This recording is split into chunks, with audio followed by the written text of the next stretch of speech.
¿Qué tal? Acá estamos en una nueva edición de esta sección de Entre Músicos del Instituto Nacional de la Música, hoy con un referente no solo estético, sino también ético de la cultura, que si bien arrancó en un estilo musical, que se puede decir el rock nacional, ya abarca todo tipo de expresiones artísticas. Con nosotros nuestro querido Gustavo Santaolalla. ¿Qué tal? Muchas gracias, Gustavo. No, por favor, gracias a vos, viejo. Un orgullo y un honor para el instituto. Muy amable. Muy amable. Queríamos preguntar, esta sección se llama Entre Músicos. Sí. Entonces, para hablar en un lenguaje que tenga que ver con nosotros, sí, de transmitir algunas sensaciones, experiencias, para que un músico que a lo mejor recién arranca sí, se pueda sentir identificado, ¿no? O perder algunos miedos. Sí. ¿Cuándo fue la primera vez que vos sentiste que tu vida iba a estar relacionada con la música? Bueno, mis padres eran ávidos consumidores de discos. Ninguno de mis padres se tocaba un instrumento de música, pero se escuchaba mucha música en mi casa. Entonces, desde muy chico y muy variada, o sea, se escuchaba todo tipo de estilos de música en casa. Y bueno, mis padres siempre se reían mucho y se divertían mucho poniendo determinados discos que se habían, estoy hablando de discos 78, así tan viejo soy, ¿viste? Y yo tendría 2 años, 3 años y me ponía a bailar, ¿viste? Enloquecido con los discos de mis viejos. Empecé a tocar la guitarra de muy chico, ¿viste? A los 5 años, ¿no? Mi mamá creo que tenía, no tenía creo, lo sé, mi mamá tuvo una frustración porque quiso tocar la guitarra y nunca tuvo oportunidad de aprenderla. Y creo que de alguna manera sentía que, bueno, que a través mío, ¿viste? Podía canalizar eso. Y mi abuela me regaló mi primer guitarra, una guitarra de Casa América. Y ahí comencé con mi maestra. Nunca fui muy bueno para la parte académica, entonces tenía mucha facilidad con el instrumento y siempre había estos tires y aflojes con la profesora que me producían a mí también frustración, porque me gustaba tocar, pero al mismo tiempo con el tema de lo académico, ¿viste? Sufría. Me acuerdo que mi madre me decía, llegó un momento que ya yo no practicaba, ¿viste? No practicaba, entonces mi mamá decía, bueno, ¿sabes qué? Aunque sea la hora que viene la profesora, vas a tocar y un día me lo vas a agradecer. Y efectivamente, llegó el día y por suerte se lo pude agradecer. Pero bueno, a los 10 años la profesora decidió que no podía más conmigo y le dijo a mi mamá, literalmente le dijo, su oído es más fuerte que mi música. Y se fue, pero justo ahí, a los 10 años, es cuando empecé a escribir mis primeras cancioncitas. Todo eso. Y ahí como que ya empecé a notar que ya era más que eso que siempre me gustó, porque siempre encontré una conexión entre la música también y como la espiritualidad, desde muy chico. Y debe haber sido como a los 12, 13, creo que tiene que ver mucho la salida de los Beatles, ¿no? Yo ya estaba de alguna manera en el tema del rock, porque mis primeros 2 álbums que me compré, que junté la plata con mandados que hacía y que me quedaba algo, fue G.I. Blues de Elvis Presley y el primer álbum de los Teen Tops, ¿no? Con Enrique Guzmán cantando rock en español, cantando. Pero bueno, cuando salieron los Beatles realmente dije, no, esto es lo que quiero hacer yo o sea, mi vida quiero armar una banda y me quiero dedicar a hacer esto, ¿viste?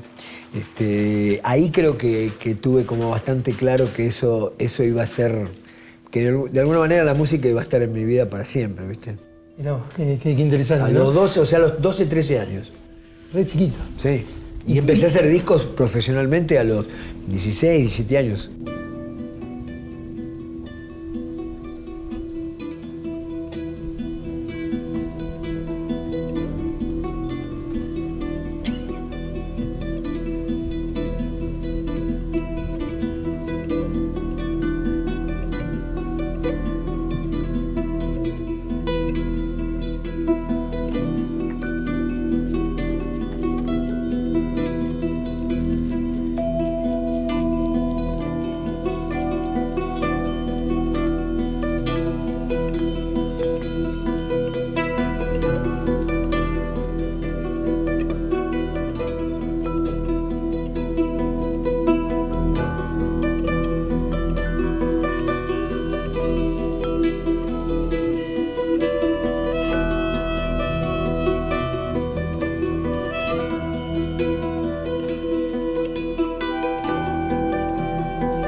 primer grupo tuyo fue Arcoiris o antes tuviste? No, lo primero que tuve fue a los 10 años, 11 años, tuve un grupo folclórico, que era un trío folclórico. Y después tuve lo que fue el germen de Arcoiris, digamos, que pasó por distintos nombres, de The Rovers, de Blackbirds, de Crows. Asociado a los Beatles en algún sentido. Exacto, ¿viste? Y eso fue el germen de Arcoiris, digo, porque siempre estaba Ara y Guillermo por ahí. Nosotros éramos los tres, íbamos a la parroquia La Sagrada Familia, y aparte después Guillermo ya fue compañero mío de colegio secundario. Entonces nos conocíamos todos desde de muy chicos, y siempre en las conformaciones de las primeras bandas, primero estaba Guillermo, después enseguida estuvo Ara, así que todo eso desembocó en Arcoiris.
Cuando empezaste a componer dijiste que lo hacías en guitarra. Sí, en guitarra, ¿no? Correcto. ¿Toda tu vida de compositor giró en ese instrumento? Porque aparte tocas otros instrumentos, muchos relacionados con cuerdas. Sí. Pero ¿componés, por ejemplo, en teclados? No, lo que pasa es que yo no, lo que toco medianamente bien es la guitarra y el ronroco, porque no me considero un gran instrumentista. Sé hacer lo que sé hacer básicamente con la guitarra y el ronroco, que son los dos instrumentos. El ronroco es algo que llegó más tarde, aunque tuve mi primer charango a los 14 años. Me llevó un tiempo hasta que llegué al ronroco y realmente, aunque el ronroco es un charango grave, digamos, yo creo que amerita ser considerado como un instrumento, porque si bien está en la familia de los charangos, es un instrumento que tiene una personalidad muy propia. El charango, por lo menos en la forma en que lo conocemos en la mayoría, porque hay charangos también con cuerdas de metal, existieron sobre todo hace muchos años, hoy en día por ahí se puede encontrar alguno, pero es muy raro. Pero el charango, como lo conocemos con las cuerdas de nylon, no es un instrumento que tenga mucho sustain, que tenga mucho, que aguante mucho la sonoridad, sino que, y por eso se usa también mucho la mano derecha rápida, haciendo mucho, ¿no es cierto? En cambio el ronroco no, el ronroco es un instrumento que podés utilizar, lo que yo utilizo, que es una técnica más de arpegiar, ¿no es cierto? Lo que allá llaman en Estados Unidos finger picking, que no es una técnica que era utilizada en el charango, en el ronroco. De hecho, el que a mí me impulsó a trabajar con ese instrumento y hacer lo que hago mucho fue don Jaime Torres, ¿viste? Él fue el que realmente me dio la fuerza para hacerlo. Y después eso es una historia aparte. Pero volviendo a tu pregunta, realmente siempre la guitarra ha sido y el ronroco. Los demás instrumentos, claro, hoy en día con la capacidad que tenemos, con lo que te puede dar una computadora, de corregir y todo, sí, toco muy poquito, algo de teclado, lo suficiente como para trabajar mis ideas.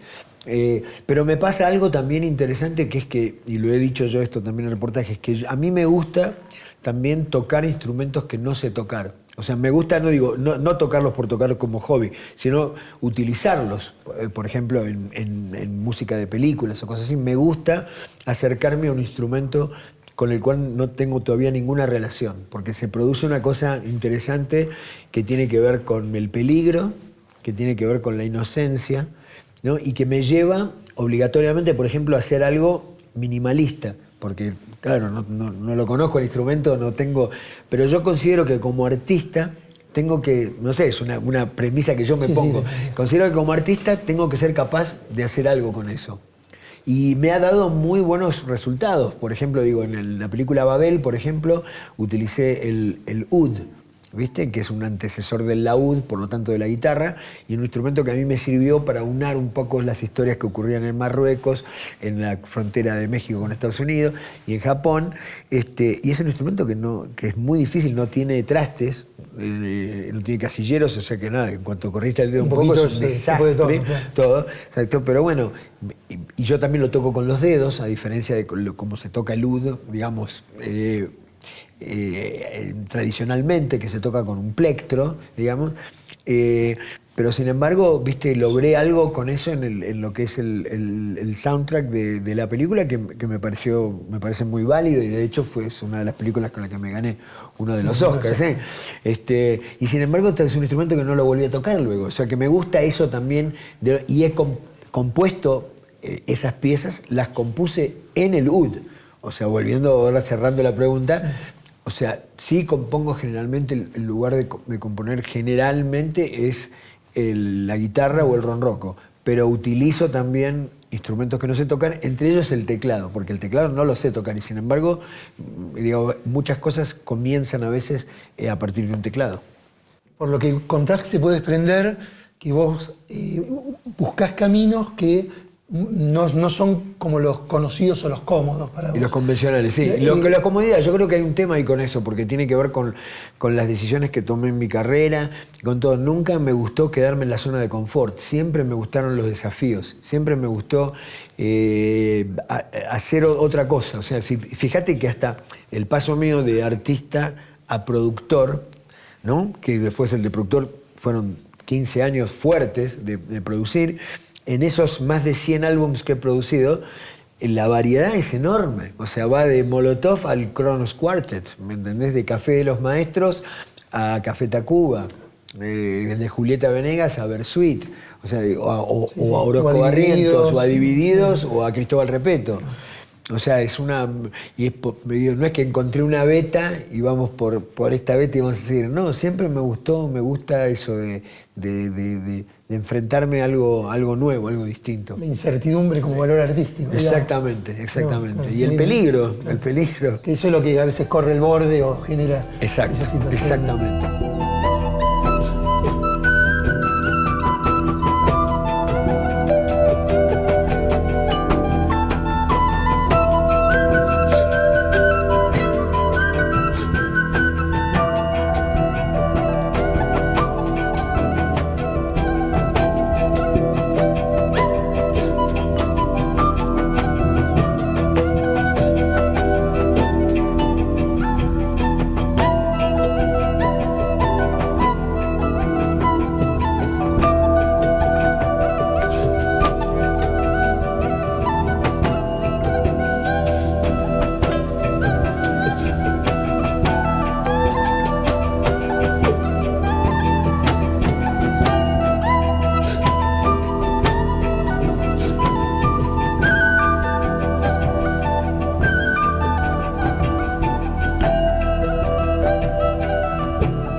Durante toda la primera etapa de nuestro rock, ustedes estéticamente con Arco Iris Sí. también interpelaban a lo que era en ese momento lo más consolidado del rock.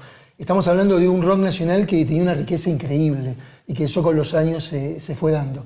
Ustedes tuvieron que dar una lucha estética muy fuerte. Correcto. ¿No? Por una decisión que fue fuerte y que la inteligencia del rock no miraba con buenos ojos. Claro. No, para nada, porque decían, ¿cómo es un rock? Estás tocando una chacarera, eso que tiene que ver con... No puedes tocar con guitarra eléctrica, eso no es ni folclore ni rock. ¿Cómo vas a poner un charango, viste? ¿Cómo vas a poner una quena? Eso no. Y bueno, yo siempre sentía que el rock, de alguna manera, se había convertido en ese momento, estamos hablando de los 60, ¿no? y los 70, se había convertido, había perdido el rol, ya no era rock and roll, era rock, ya no era el rock and roll de los muchachos con el jopo, que igual nace del choque de los blancos y de los muchachos country y los negros en el sur de Estados Unidos, pero no era esa música nada más del ritmo de moda, sino que el rock se había convertido en una especie de música folclórica de los jóvenes del mundo, era como la música folclórica de los jóvenes, en donde coexistía en un mismo escenario un tipo como Jimi Hendrix y un tipo como por ahí Donovan, ponele, con una guitarra acústica. Entonces, no era solamente un estilo de música, era una actitud, ¿no es cierto? Y en ese folclore de los jóvenes del mundo, yo sentía que como era del mundo, nosotros teníamos que aportar algo que nos representara, que no tenía ningún sentido, que si bien nos habíamos dado cuenta hacía ya bastante que no pasaba por cantar en inglés, que si querías que la gente, transmitirle a la gente que estaba alrededor tuyo, y sobre todo si tenías algo para decir, que lo tenías que decir en tu idioma, que aparte había que tocar también en nuestro idioma. Para mí era como una premisa que yo me había puesto.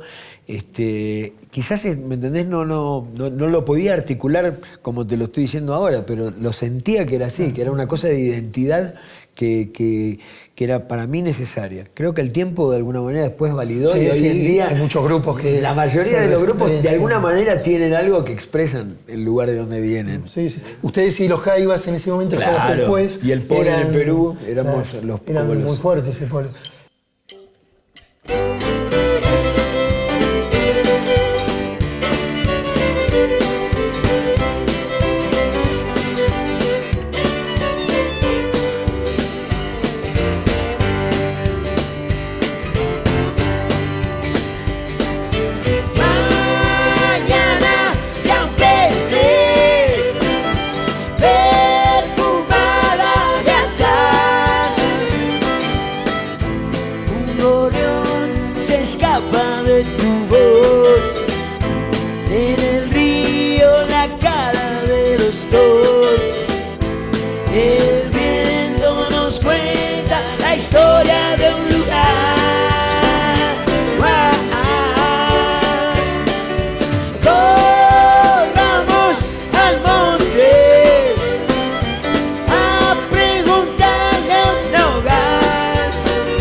En ese momento había como una especie de, por lo que uno pudo ver, de juntarse también como refugio, ¿no? Correcto. Esa especie de vida más en comunidad, digo, es que tenía que ver también con algo colectivo.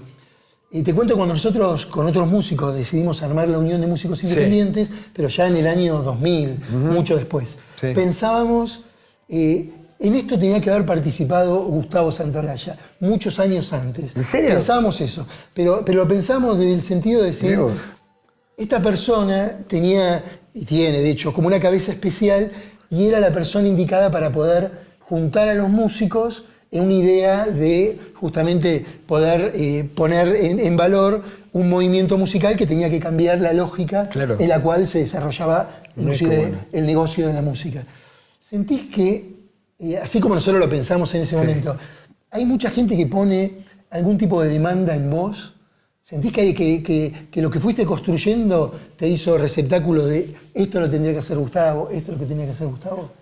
No sé, ¿Sentís eso? mí, ¿Lo sentís como un peso? No, como un peso para nada. No, al contrario, lo siento como un halago. O sea, si que vos me digas eso, que pensaban eso, digo, que bueno, no sé, me alegra, qué sé yo, me gratifica pensar que, bueno, que uno hizo algo como para que de pronto en una instancia en la cual querés organizarte a partir de una idea que habla de cosas que tienen que ver, ¿viste?, con la identidad y la unión que se puede dar a través de la música, me halaga, ¿no? Nunca lo sentí. Sí me doy cuenta que en un momento dado participé de algo y fui instrumental, creo que para que la música alternativa latinoamericana de alguna manera lograra una proyección internacional y que se pudieran hacer discos que no tuvieran nada que envidiarle a discos que hacían los grupos que nosotros mirábamos siempre desde nuestros países, ¿no? Que era una de las cosas que yo viví, o sea, viviendo y creciendo en Argentina y viendo los grupos, digamos, de Estados Unidos o de Inglaterra y siempre diciendo por qué nuestros discos no pueden ser así como los de ellos, ¿no?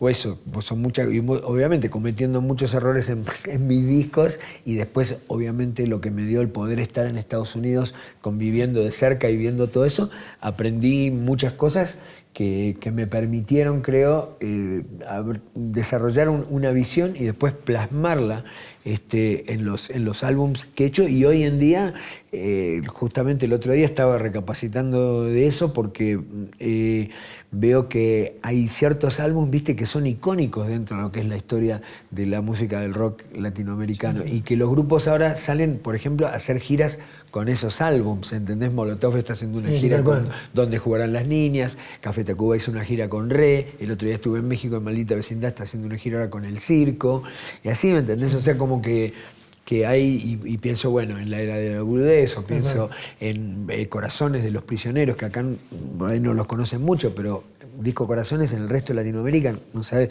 vas a una noche de rock en español hoy en Los Ángeles y en algún momento va a sonar Tren al Sur o Estrechez de Corazón, pero Libertinaje de Bersuit, o sea, hay muchos discos que creo que fueron como icónicos y que era algo que yo busqué, siempre busqué la atemporalidad en la música también, tratar de hacer, viste, discos, álbums que trascendieran el tiempo, que vos los pudieras escuchar dentro de 10 años y que siguieran siendo válidos, claro. ¿Viste? Y claro, tuvieron que pasar todos esos años para hoy decir, la verdad que se mantienen, se sostienen esos álbumes, ¿viste? Como uno podría decir también los discos de los Beatles. Uno los sigue escuchando. Exacto. y siguen es un parámetro. Maravillando, ¿no? Sí. Y cuando te decía de cuando armamos este movimiento de músicos, era Esther y Dombi de Mía en lo operativo, el Lito también en lo operativo, claro. Y tu búsqueda del ejercicio de la libertad artística. O sea, lo independiente vendría a concentrar todo eso. ¿Para qué ser independiente? Para tener libertad artística. Correcto. Y vos lo habías logrado en el momento donde la independencia no existía todavía, en términos de producción, pero sí lo lograron en sus discos, ¿no? Correcto. Claramente.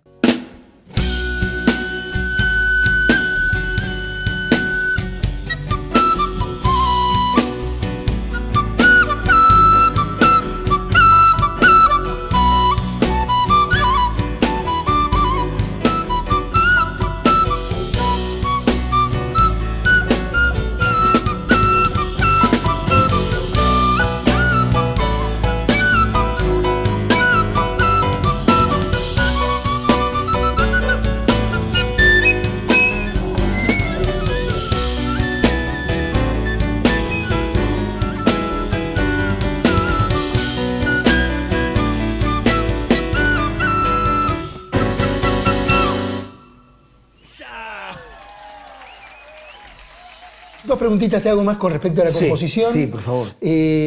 Con respecto a las letras. Sí. Siempre hubo una búsqueda espiritual. Correcto. O sea, el hecho de tocar de una forma de tratar de llegar a lo espiritual, Sí. que tiene que ver inclusive con el origen, ¿no? Sí. de la música, y en las letras también. Sí.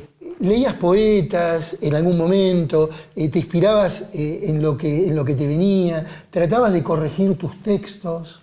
Sí, siempre tuve, como te dije, desde mis comienzos, aún antes de haber formado parte, digamos, de la comunidad de Arcoíris, con toda la impronta que teníamos de comunidad así de estudio comparativo de las religiones y de la vida disciplinaria. Yo llevé una vida prácticamente de monje, ¿viste? Entre los 18 y los 24 años.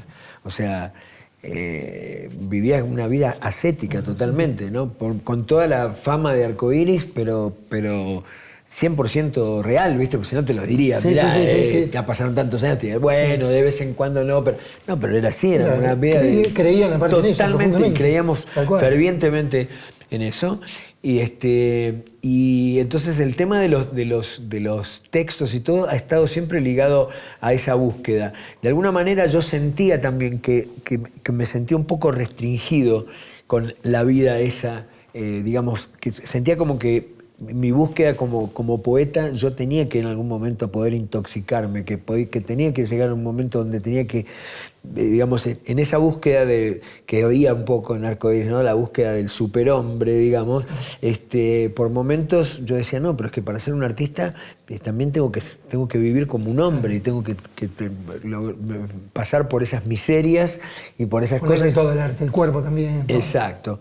Y bueno, después que me fui a Arcoíris recuperé mi tiempo perdido con creces, y ahí se abrió también un poco mi poética y viene todo lo que viene después, ¿no? Que desde el Ando Rodando hasta Mamá Amigos tengo una TV Color o muchas cosas también como viñetas, porque me empecé a interesar más con la cosa de contar como pequeñas historias, ¿no? A partir de personajes, algunos de ellos en primera persona, como El Necio, que es una canción de un tipo que es espantoso, pero cantada en primera persona. Ponerse en el lugar de... Exacto. Casi como un lector, digamos. Exacto, que son una cosa que me encantó y que eran tipos, por ejemplo, gente como Randy Newman, que lo hacía súper bien eso. Bueno, la misma canción de Mark Knopfler, That's the way you do it, you play the guitar on MTV, ¿cómo se llama esa canción? Money for Nothing. Sí. Claro que es un tipo, un vendedor de artículos del hogar que está mirando algo que está en la tele y me dice, mira, así se hace. Me dice que toca la televisión, ese marica que toca la guitarra ahí en la TV, ¿viste? Sí. Horrible, un personaje espantoso, tremendo, y cantado así en primera persona. Y me interesaba mucho, me interesó siempre hablando específicamente de las letras, gente como Johnny Mitchell, como Yupanqui, como Violeta Parra, ¿viste? O sea, siempre me gustaron los buenos letristas. Y creo que igual tuve esa parte que era mucho más dedicada a lo espiritual cuando estaba en Arcoíris. Después se volvieron mis letras mucho más humanistas, creo, ¿viste? Pero me reencuentro con eso, ¿viste? Ahora que estoy haciendo mi raconto de alguna manera y haciendo una especie de revisión de mi vida a través de las canciones, me encuentro con cosas que escribí cuando era muy chico, que igual los paradigmas de alguna manera siguen siendo los mismos. Sí, entonces sigue, creo que esa búsqueda también de lo espiritual en mis letras, sumado ahora a la parte humanista, digamos. Y se te nota en los últimos tiempos más suelto con la voz cantada. Digo, ¿no? Si bien siempre te expresaste bien con la voz, sí. En los últimos tiempos se te nota más suelto. Digo, de cantar más y para afuera. ¿Estás haciendo alguna técnica especial? No. ¿Estás haciendo alguna ejercitación? No, empecé ahora por la exigencia que tiene el show que hago, que son más de 2 horas, ¿viste? Y donde canto las canciones yo en los registros en que fueron escritas. O sea, no estoy bajando de tono. Si la escribí a los 17 años, pues ahí va, ¿viste? Empecé a hacer vocalizaciones que me ayuda mucho para hacerlo, pero en realidad es como una impostación y es un trabajo natural que he hecho yo a través de los años. Yo siento hoy en día que mi instrumento, o sea, la voz, está en su mejor momento. O sea, tengo un rango más grande que tenía cuando era chico y a nivel de interpretación me puedo parar frente a un texto de una manera distinta que lo hacía a los 20, a los 30 o a los 40 años, ¿viste? Eso se nota, y aparte lo sentís vos también. Claro, claro, Bueno. sí.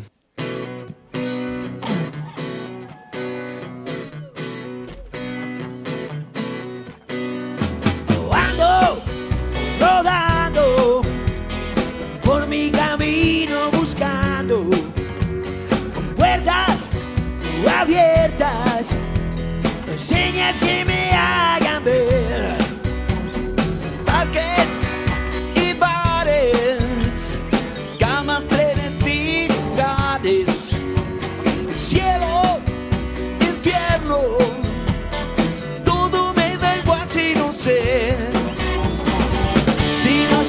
para qué vivo, si en el mar se muere el río de la tierra prometida, solo me quedan heridas, pero esta voy a sacar la respuesta, voy a interrogar a cada ser viviente a ver si sale quién es el que nos miente.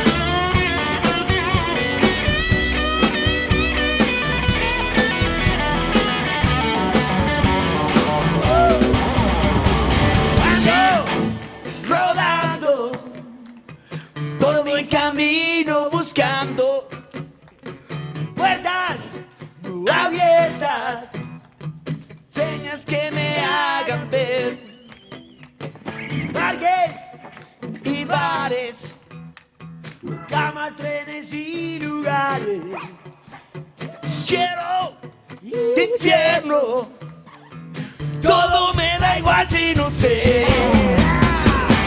Si no sé para qué vivo, si en el mar se muere el río de la tierra prometida, solo me quedan heridas, pero de esta voy a sacar la respuesta, voy a interrogar a cada ser viviente a ver si sale quién es el que nos miente. Voy a interrogar a cada ser viviente a ver si sale quién es el que nos miente. Voy a interrogar a cada ser viviente a ver si sale quién es el que nos miente.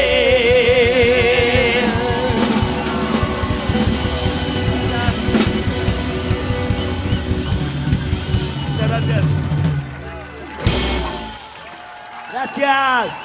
Muchas gracias.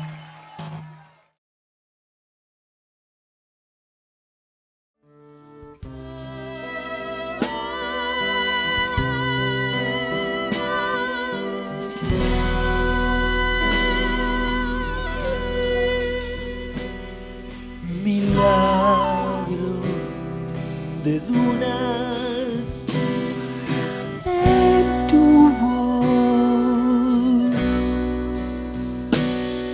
escamas de oro que cubren tus muslos de sol,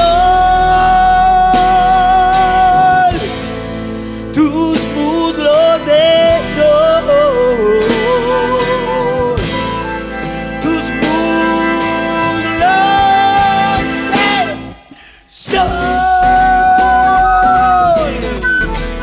Una cosita, mira, acá justo tengo estos discos. Qué bueno. Che, este no lo tengo, Mirá. el de León, ese quiero una copia, necesito.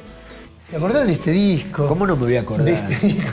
Vos sabés que acá, Te digo no, un chiste. pero digo, ¿sabés cómo no me voy a acordar aparte de este en particular? Porque este se llama Inti Raymi y justamente es con lo que voy a empezar el despertar, que vamos a hacer acá, ¿viste? Ah, qué lindo. Al amanecer, cuando salga el sol, precisamente Inti Raymi, que quiere decir Fiesta del Sol, es una pieza con la que empezamos el concierto. Viste que eran de un catálogo de Music Hall. Exacto, un catálogo de Music Hall que durante años y años, viste, estuvo perdido, pues te pasó de una mano a otra mano y por lo tanto, mientras tanto, inaccesible para nosotros y para la gente. Eso es lo peor de todo, porque de alguna manera uno alguna copia ha guardado y siempre se pero no, la gente no tenía más acceso al público, que finalmente esto es para el público también. Y realmente eso es algo increíble que han logrado ustedes y que es maravilloso, es loable. No hay palabras para agradecerles eso, ya, tanto en mi nombre como la de todos los artistas, porque era una espina que teníamos clavado todos, o sea, hay mucha hora.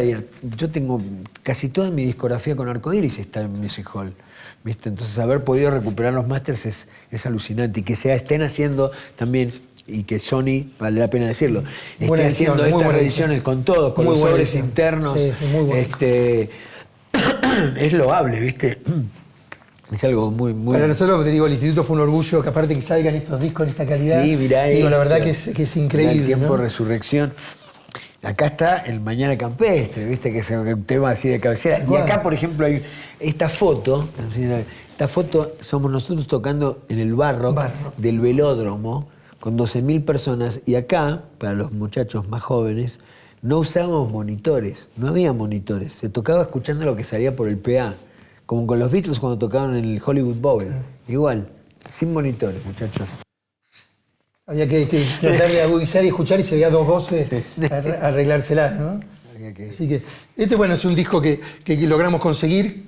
¿Qué te recuerda este disco? ¿Qué te recuerda? Y este te lo obsequio, por supuesto. Por favor. Te lo obsequio. Está nuevo sin escuchar, ¿eh? Original. Bueno, mira, te cuento cómo es la historia de este disco. Nosotros para suplementar nuestro ingreso de dinero con Arcoiris... Perdón, ¿es tu primera producción? Mi primera producción. Mi primera producción. Nosotros para suplementar nuestro ingreso, el negocio del rock no era un negocio todavía, era una cosa muy chiquita la industria del rock, ¿viste? Nosotros hacíamos conciertos por ahí en el Orange o en el Auditorio Kraft, ¿viste?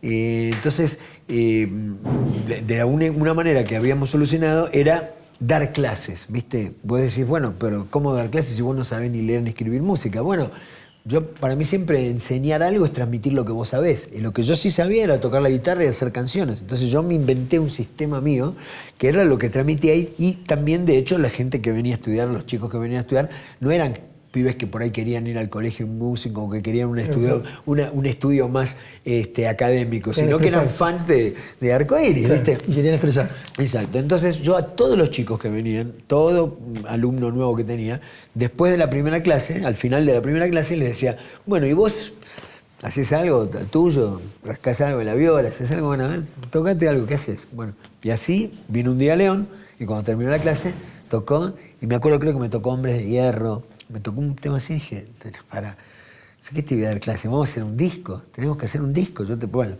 y ese fue justo el año que pegó Mañana Campestre. Y se demoró ese disco, fue un año más que duró digamos, desde ese momento hasta que pudimos hacer el disco. Donde León pasó por montones de momentos, en donde León trabajaba en Entel, ¿viste?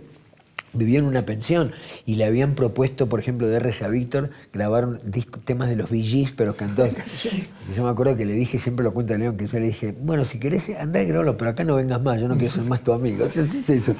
¿Viste? Me lo agradece hasta el día de hoy, ¿viste? Aunque sería bueno tener unos temas de los Bee Gees cantados por León. Sí. Pero bueno, de todas maneras, eso es la historia con León. A partir de ahí nació, bueno, la amistad que nos llevó y a partir de ahí empieza mi carrera de productor, que esperó muchos años porque durante mucho tiempo yo producía mis cosas y el único otro artista que producía era León.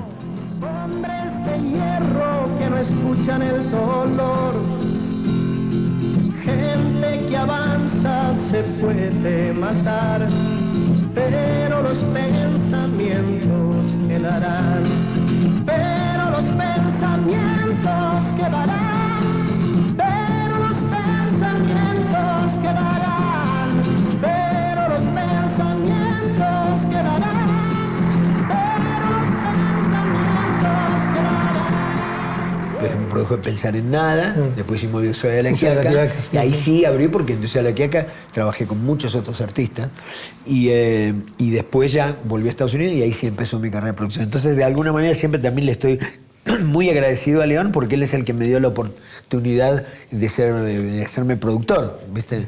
Así que es un disco que quiero mucho y la verdad que adoro poder tener esto en vinilo. Buenísimo. Está sin escuchar y es original.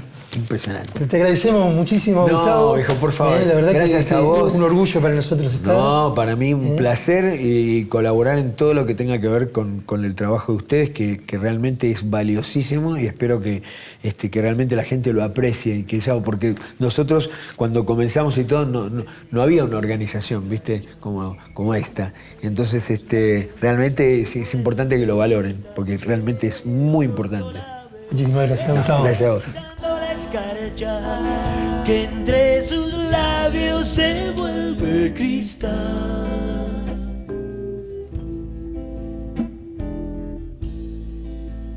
Princesa chiquita que vive sonriendo, regálame un cuento, una flor de algodón.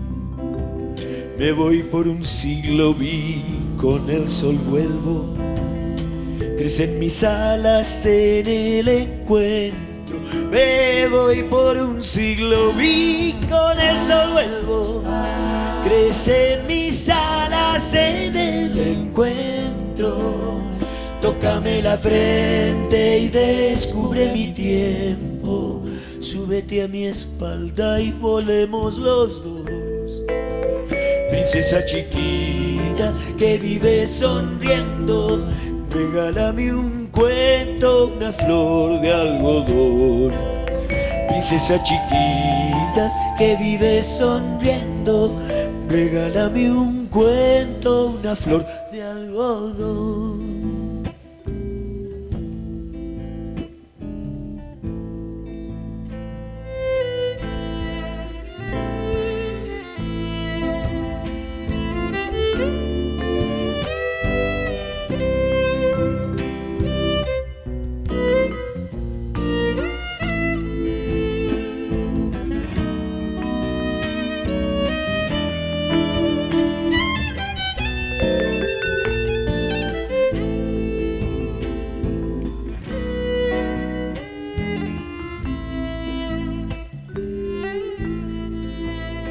Bajo mis pasos reza una niña, el tibio rosario de arena y espacio.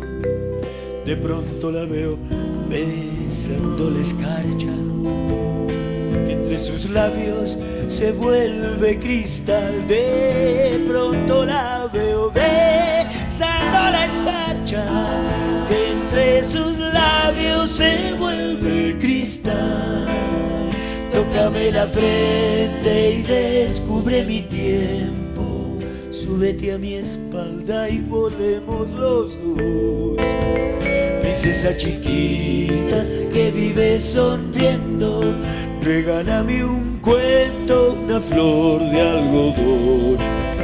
Princesa chiquita que vive sonriendo, regálame un cuento, una flor de algodón.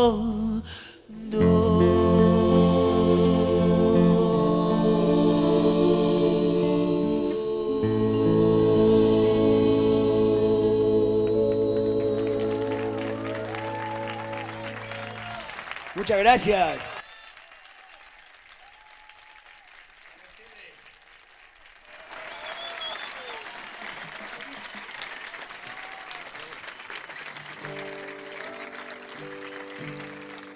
Bueno, y siempre dicen, bueno, ¿por qué no haces una que sepamos todos? Dale, bueno. Bueno, esta creo que, no sé si no todos, pero muchos me parece que la saben, así que vamos a ver si es verdad.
distancia.